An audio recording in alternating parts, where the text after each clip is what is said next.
top 5 NBA players to never win a championship. I only did one side of my list, so I'm going to go first.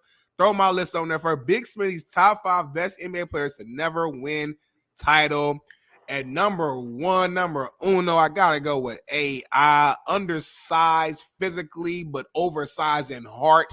This man used to play through so many injuries. I remember that old school commercial where it showed all the AI's injuries that he had, but he just kept pressing through. He's 6 foot soaking wet, 170-something pounds, but played like a dog.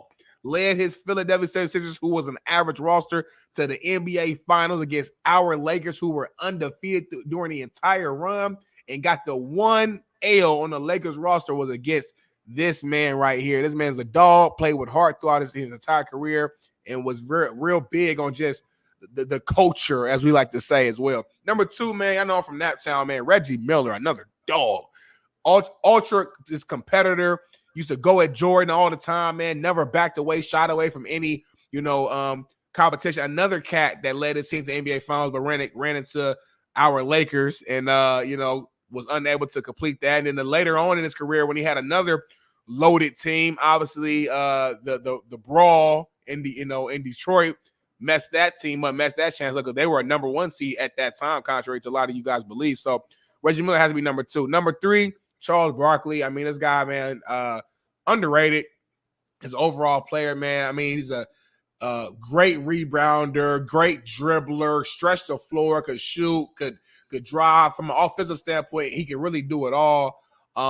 Led his team to NBA Finals as well, but ran to Michael Jordan, as did a lot of people, and could not get over the hump.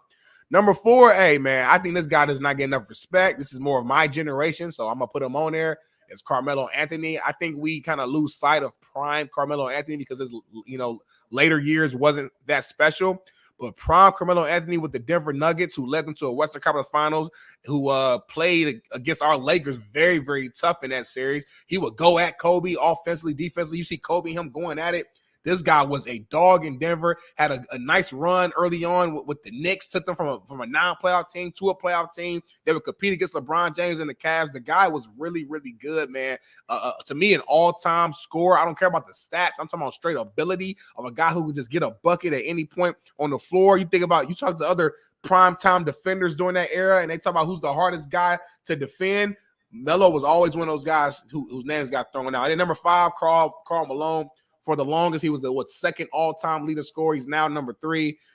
Made it to 2 NBA Finals, if I'm not mistaken. Again, another guy who ran into Jordan and just couldn't get over the hump. You'll see a trend with a lot of guys on my list.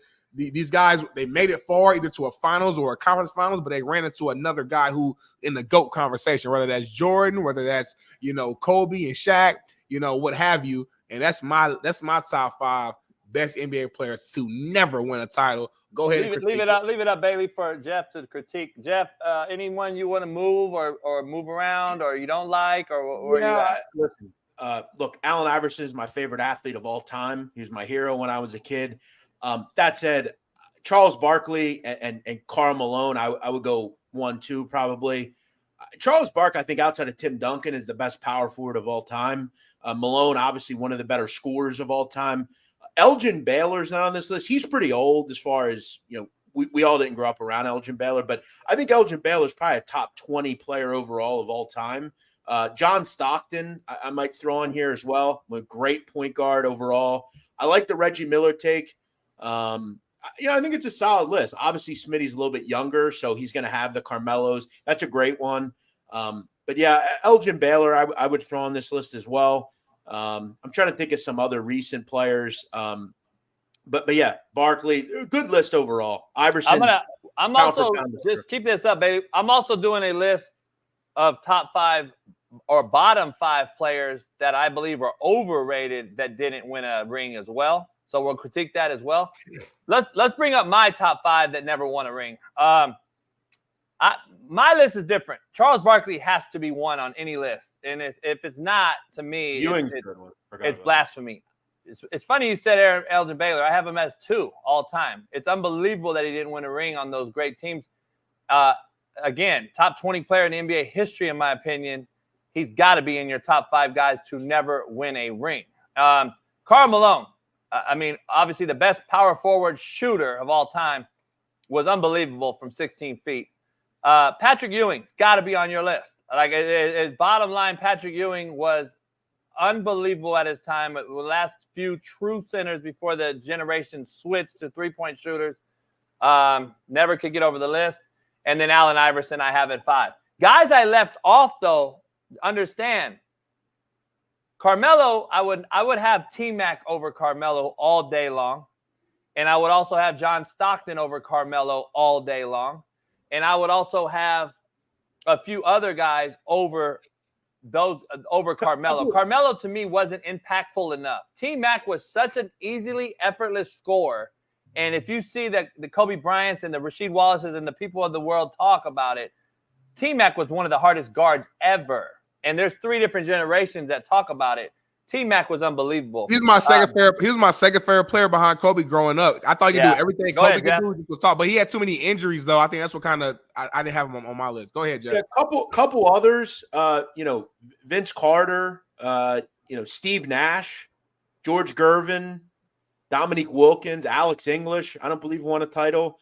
There's some goings, but Steve Nash. I mean, look, just a really, really solid long-term. I mean, he's one of the better players in the league for a long time. Very good player. Yeah.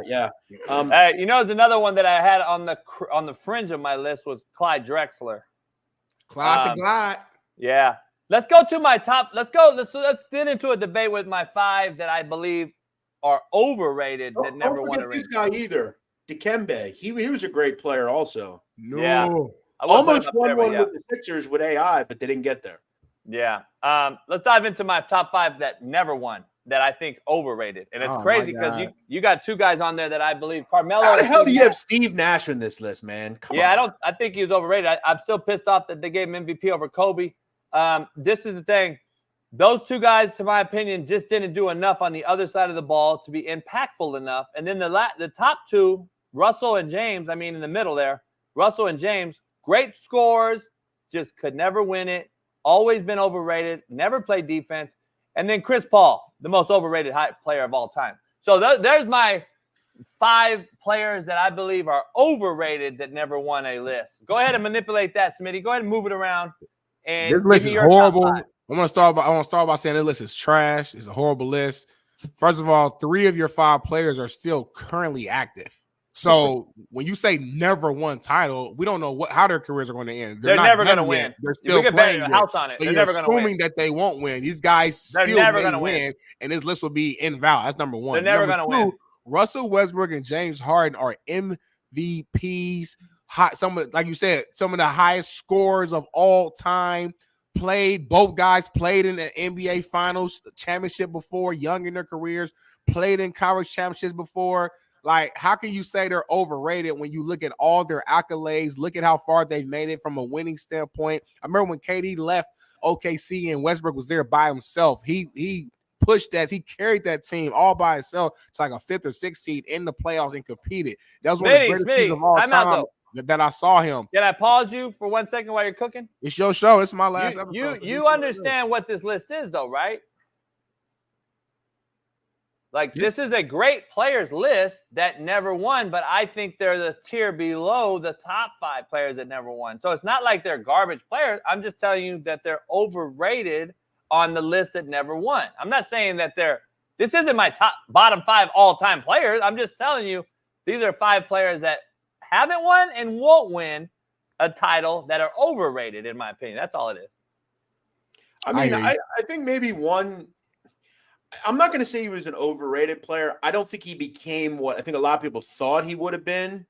Grant Hill, maybe. Injuries, though. Yeah, that was my issue. Injuries played a huge part. And as JB, you and I have talked about, if you're not on the court, that's as good as you not playing well because you're not on the court. And remember, early in his career, I think in his first 4 seasons, Grant Hill was in there a lot. But really, towards the middle to end of his career, he didn't play much at all. He was constantly injured. And look, as a 3rd overall pick, do you throw maybe also Penny Hardaway in there? I don't know. This is a tough list. I think it's tough. You're right, Smitty, in terms of, like James Harden, look, at times, a few years ago was one of the better scorers in the NBA. I don't hate him. I don't love him either. Russell Westbrook, I think, is a significantly better overall player than people give him credit for. For the last couple of years, it's definitely had issues because he's moved around. But I agree with you on Chris Paul per se. You know, he's definitely